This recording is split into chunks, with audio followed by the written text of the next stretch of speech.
My life took a significant turn one April morning as the petals of the flowers fluttered in the air. My name is Jane Hansen. I was enjoying my 20th birthday that particular day. There should have been many lively festivities. However, the sobs of my daughter, Emma, started my morning. In bed next to me, Emma, who was barely a year old, had woken up thirsty for milk. I jumped to my feet and picked her up in my arms. I always had the will to live, thanks to the warmth that emanated from her tiny body. It was the feel of her soft skin, the delicious baby smell. This was the reason I was here. Her velvety black hair was mine, but there was no doubt that her father gave her those soft brown eyes. From time to time, I felt hurt by those eyes, but Emma's naive smile made even that pain feel priceless. I had made an effort to get Emma's father out of my mind. Every time I thought of him, I felt a tightness in my chest. He disappeared as soon as he found out I was pregnant. He deleted his social media profiles and updated his contact information. He seemed to want to erase his entire life. I remember the last day I saw him, the look on his face as we sat across from each other in a coffee shop still lingers in my mind. The color drained from his face when I told him I was pregnant, followed by this seemingly eternal silence after. He said he needed some time and left. Back then, I was 18, a high school student about to enter college. My life was full of dreams and hopes for the future. The world seemed full of possibilities. I was set to study literature and dreamed of being a writer. On weekends, I went to the movies with my friends, and during the week, I immersed myself in the books at the library. I was a normal high school girl. When I found out I was pregnant, everything changed. My parents' reaction was as expected, or maybe even more intense than I had thought. Shameful. You have stained our family's reputation. My mother's words still echo in my ears. I remember the heavy atmosphere in the living room at dusk that day. My father's deep sighs and my mother's trembling voice filled the silence. My mother repeated the same words over and over again while crying, as if trying to convince herself. How could this happen? Her voice was so cold, like the breeze of an autumn night. On the other hand, my sister, Elisa, was different. She was 16 years old at that time, bright and cheerful. She was my parents' favorite, captain of the cheerleading squad, and an excellent student. She was the daughter my parents had always wanted. She didn't say much about my pregnancy. She would just look at me from time to time with compassionate eyes. In her gaze, there was a mix of pity and a sense of relief, as if to say, I am different. In the 2 years since I had Emma, I had been desperate. I attended community college during the day and worked at a store at night. I cut back on my sleeping hours to study and somehow managed to get a grade in childcare. During this time, my mother primarily cared for Emma. When I returned from my night shifts, my mother would hold Emma, looking exhausted. Sometimes I would see her softly sing lullabies. During those times, I could feel the love in her. However, my mother's kindness always had thorns. As she cared for Emma, she never held back her critical words. This happened because you were reckless, she would say as she changed Emma's diaper. Her hands were gentle, but her words were sharp, piercing. Do you realize the troubles you're causing us? I sighed as I warmed up the milk. That sigh weighed heavily on my heart. If only you could have been more like Elisa. After putting Emma to bed, my mother would often murmur those words. They seeped into my heart like a curse. I would hear those words almost daily. In my room, I would often cry as I held Emma, listening to her soft breathing. I wished to provide her with a better environment. However, that wish always crashed against the walls of reality. Financial independence still seemed like a distant dream. One morning, after finishing feeding Emma her milk, I heard my mother's voice from downstairs. Jane, it's time for breakfast. There was an unusual tension in her voice, a strange sound mixed with anticipation and anxiety. I carried Emma downstairs into the living room. My parents were waiting for me with serious expressions. There was no breakfast on the table. Instead, there were a few documents laid out. Sit down, my father's voice echoed unusually low. I did as I was told and sat down on the couch with Emma on my lap. Maybe sensing the tense atmosphere, she was calmer than usual. Jane, "We have to talk," my mother began with trembling hands. "It's about Elisa." At that moment, my heart skipped a beat. The crying in Elisa's room the night before, the excited voices of my parents that lasted until the night, the sounds of footsteps back and forth in the hallway, everything made me think that something important had happened. Time seemed to slow down as I waited for my mother's next words. "Elisa is pregnant." I drowned in silence. My sister was only 18, and she got pregnant at the same age as me. The coincidence seemed like a cruel twist of fate. Who is the father? My question almost came out in a whisper. The already heavy air in the room seemed to thicken. "It's Chris, the son of the president of the real estate company," my mother answered with a hint of pride in her voice. This change in her tone caused a sharp pain in my heart. Chris Bearer, the only son of a well-known wealthy family in the area. His father's real estate business was one of the most successful companies in the region. I had heard that Elisa started dating him in high school. She had met him at the school cultural festival. He was a tall and intelligent-looking young man. The way he held Elisa by the waist and looked at her with pride, they made a perfect couple. At that moment, I was sincerely happy for my sister's happiness. But now, that memory brought me complex emotions. My father cleared his throat. "We have made a decision." I had no idea that this decision would change Emma's fate and mine. "Elisa and the baby will live here. Chris will join them." This statement struck me as strange. Although there were 4 rooms in this house, they were all currently in use. My parents' bedroom, Elisa's room, Emma's and my room, and an old guest room used as storage. "So, Jane," my father's voice was heavy, "I'm sorry, but I need you and Emma to leave." A loud noise seemed to ring above my head, and for a moment, everything seemed white. A ringing in my ears. The atmosphere of the room felt as if it had frozen. "What?" My voice trembled weakly. Emma looked at me anxiously, her small hand gripping my sweater tightly. "She's going to give birth to a boy, our grandson," said my mother excitedly. There was a warmth in her voice I'd never heard before. "He will continue the family line. He must be raised in the right environment." My mother's eyes shone with an unnatural glow. I could vividly imagine my parents' reaction when they learned that Elisa's baby was a boy. But Emma, too. "Emma is a girl," my mother declared coldly.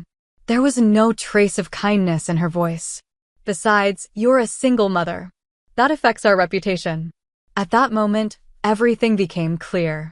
To my parents, Emma and I had always been a disgrace.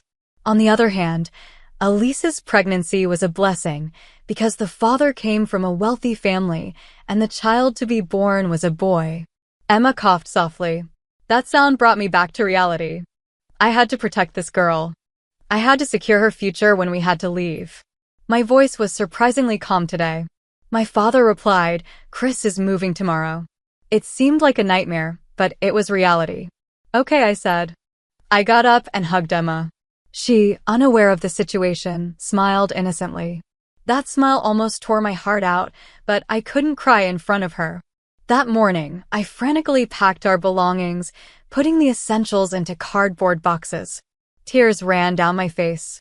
However, they weren't just tears of sadness.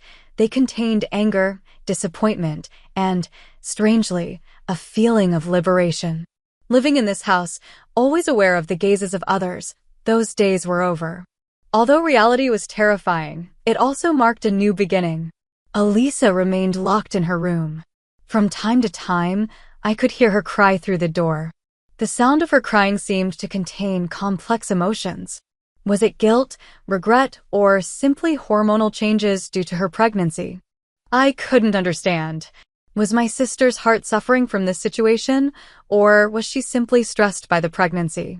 Inside me, brotherly love clashed fiercely with feelings of betrayal. In the afternoon, I called my father's sister, my Aunt Susan. My heart pounded as the phone rang. She had always been my ally. Every Christmas, she would knit me handmade sweaters and never failed to send me a handwritten letter on my birthday. She was a warm person. "What?" My aunt raised her voice in anger over the phone. Her voice held surprise, anger, and deep sadness. "They're crazy, those two. Without hesitation, she replied quickly, "Come to my house right now. There is always a room ready for you and Emma." Her words made me cry again this time, from relief. Warm tears ran down my cheeks. For the first time, I felt a glimpse of hope. On the other end of the phone, my aunt continued, "I will come pick you up right now with my car. I will be there in 30 minutes. Just bring whatever you need." Her voice lacked its usual calm, replaced by a resolute strength. "But the luggage. Don't worry. We can come back for it later. Right now, the priority is your safety and Emma's." After hanging up, I took a deep breath. At night, I had loaded our last belongings into the car. My parents waved us off with a look as if they were looking at strangers. They stood in the doorway, their eyes seemingly empty. My mother opened her mouth several times, but in the end, she said nothing. Her expression seemed to have a hint of regret, although it could have been my imagination. My father crossed his arms and watched us go with the demeanor of someone firing a contractor, avoiding eye contact. "Goodbye," I said. At my words, they just nodded silently. Emma was sitting in the back seat of my aunt's car, clutching a new stuffed animal she had brought with her. "You need new friends for a new start," my aunt said kindly. At that kindness, I almost drowned. On the way to my aunt's house, I pulled out my smartphone and opened the social media app. Years of repressed thoughts burst forth in a torrent of words, like a dam breaking, releasing all the emotions I had held back. Today, I was kicked out of my childhood home. The reason? My parents needed a room for their grandson. I have a 1-year-old daughter. Being a single mother, I was always a disgrace to my family. Every day, I was faced with this fact and was forced to apologize as if my very existence was a mistake. However, the moment my sister got pregnant with the child of a rich family, everything changed. They evicted us for the sake of the heir to continue the family line, with only a day's notice. They didn't hesitate to kick out their daughter and granddaughter. To those who read this post, know that this discrimination still exists in the 21st century. There are still parents who would kick out their daughter and granddaughter because she's a girl and the mother is single. But this is not the end. It's a new beginning. Emma and I have a real family now. Blood doesn't always mean love, and I've learned what a real family is. The moment I posted this, I felt a deep sense of release. I had unleashed upon the world all the emotions I had repressed for so long. At the same time, I felt a fierce anxiety. There was no turning back. "Are you okay?" my aunt asked me softly. Her voice was filled with deep understanding and support. "Yes," I nodded slightly. "I feel like I've finally been able to express my true feelings." Emma's cheerful laugh sounded from the back seat, encouraging me. We pulled up to my aunt's house as the sun was setting. "You did right to come," my aunt said, hugging me and Emma tightly. I could feel the tension of the day slowly fading away. Her body had the familiar smell of soap, the smell of a safe place. "This is your new home now." Those words carried a definite weight. The house was extraordinarily tidy inside. My aunt must have prepared the room in anticipation of our arrival. A small crib with clean sheets was already set up in the corner of the living room. The table was set with a hot dinner, its aroma filling the room. That night, I talked at length with my aunt. After Emma fell asleep, we sat around the kitchen table, discussing everything: my parents' attitude, Elise's pregnancy, and all my feelings up until now. Speaking out loud helped the mother in me start to take shape. "Your father has always been tied to old traditions, but I never imagined he would go this far," my aunt said, her voice mixed with disappointment for her brother and deep affection for us. "Just because a boy is going to be born?" My aunt shook her head. Still having those opinions in this day and age. The next morning, my post on social media had generated an unexpected amount of reactions.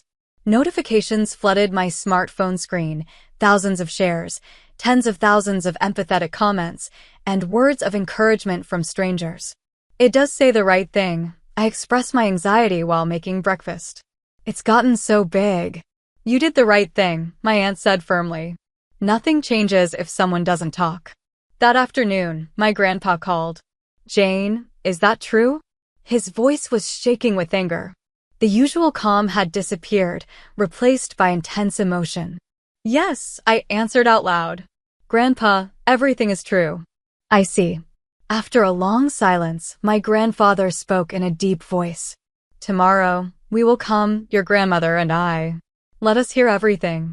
The next day, my grandparents visited my aunt's house. As soon as he entered, my grandfather went straight to Emma. At first distrustful, she quickly calmed down when he smiled sweetly at her. "Our fortune has been maintaining that house," he said while holding Emma in his lap.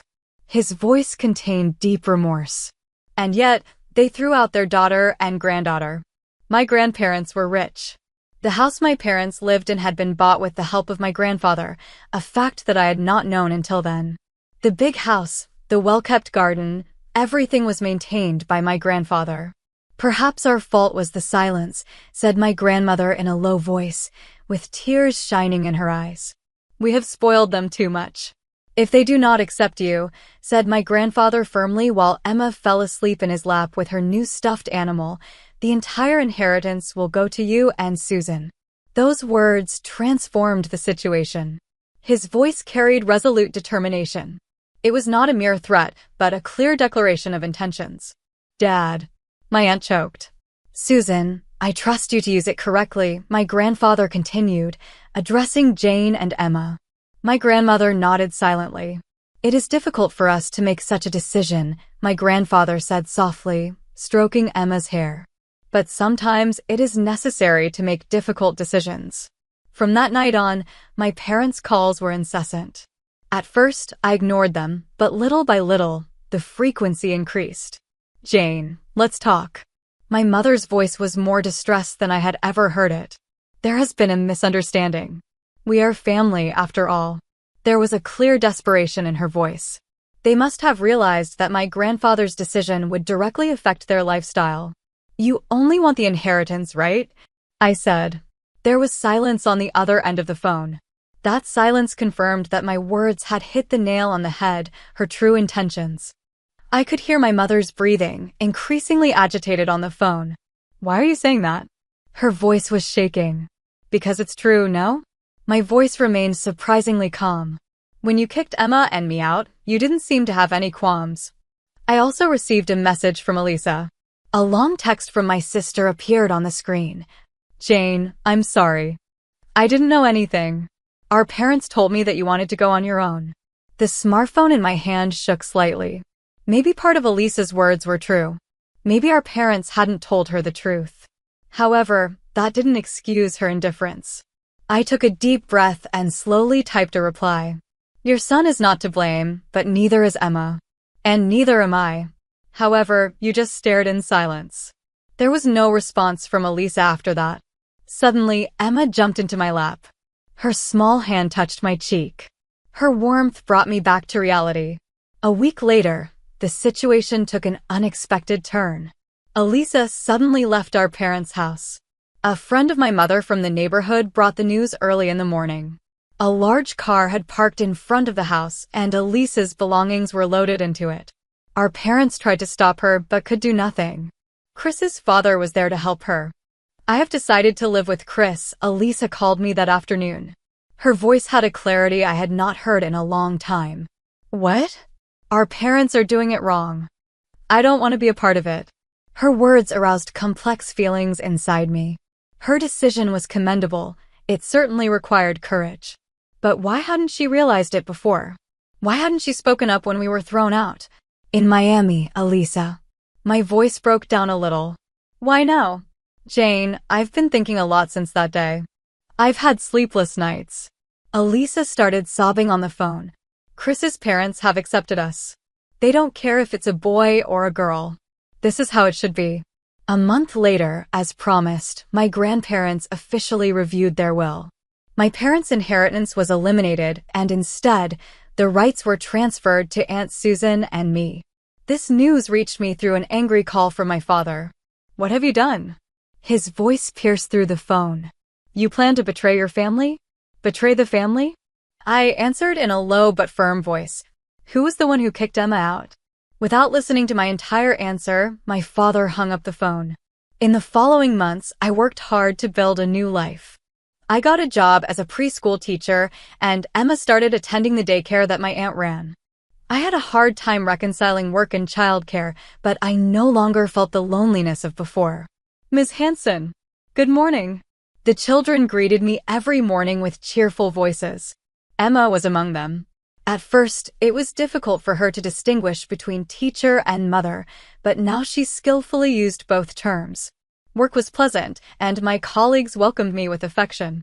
Many had seen my post on social media, but none showed negative reactions. Many people supported me. It was brave of you to speak, someone said.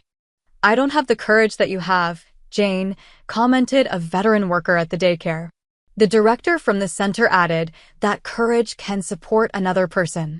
My post on social media inspired many messages from other people in similar situations. Some were young mothers who had also been kicked out of their homes. I started to communicate with them, and occasionally they would ask me for advice. My experience could serve as a guide for others. Emma quickly adapted to her new surroundings. My aunt's house has a small garden, and she loves to play there. Her smile, innocent and pure, whispers to my heart, "Your smile is my greatest treasure." Emma is about to turn 2. She is growing up surrounded by love at my aunt's house. We have not been in contact with my parents. I exchange messages with Elisa from time to time. She is desperately trying to rebuild her life. Although I have not fully forgiven her, she has acknowledged her mistakes and has apologized. When Emma grows up, I plan to tell her this story. And I will tell her, you have value, regardless of your gender. You are irreplaceable. Now, we are traveling a new path in life. It is not an easy path, but at least we are truly surrounded by family.